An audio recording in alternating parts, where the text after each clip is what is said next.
আমি যে তোমারই কেন তা বুঝো না। অনির্বাণ, অনির্বাণ নাকি শৌর্য, কার উদ্দেশ্যে গান গাইলো রাই?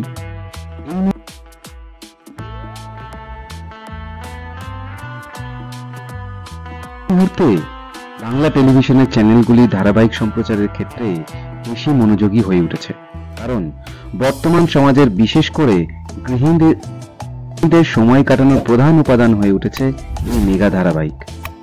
এই সিরিয়াল প্রদর্শনকারী চ্যানেলগুলির মধ্যে অন্যতম হচ্ছে স্টার জলসা এবং জি বাংলা। এই দুই চ্যানেলের মধ্যে সবসময় চলতে থাকে একটা হাড্ডাহাড্ডি লড়াই।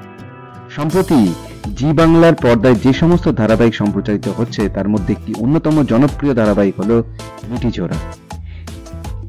এই ধারাবাহিকে প্রধান নায়িকা হিসেবে অভিনয় করছেন অভিনেত্রী আরাত্রিকা মাইতি।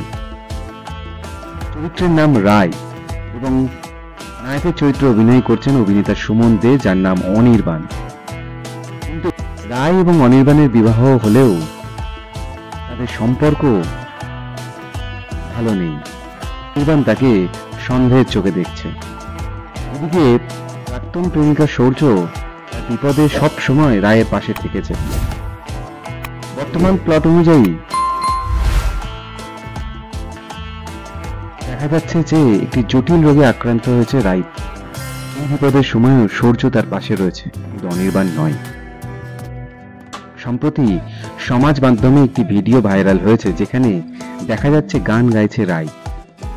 সেখানেই জমেছে দর্শকদের জিজ্ঞাসা, কার জন্য গান গাইছে ধারাবাহিকের নায়িকা, তার বর্তমান স্বামী অনির্বাণ নাকি তার প্রাক্তন প্রেম শৌর্য? যদিও দর্শকরা সম্পূর্ণভাবে মন থেকে চান রায় নিজের বাকিটা জীবন সুন্দরভাবে কাটাক, আর সেটা প্রাক্তন প্রেমিক শৌর্যের সাথে। অনির্বাণের মতো নায়ক তাদের প্রয়োজন নেই। এখন প্রশ্ন হচ্ছে, গানটা কার জন্য গাইছিলেন অভিনেত্রী?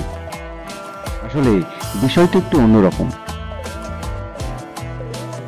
আজকাল তারকারা ফেসবুক, রিলস, ইনস্টাগ্রাম প্রভৃতির মাধ্যমে দর্শকদের সবসময় বিনোদন দিয়ে থাকেন।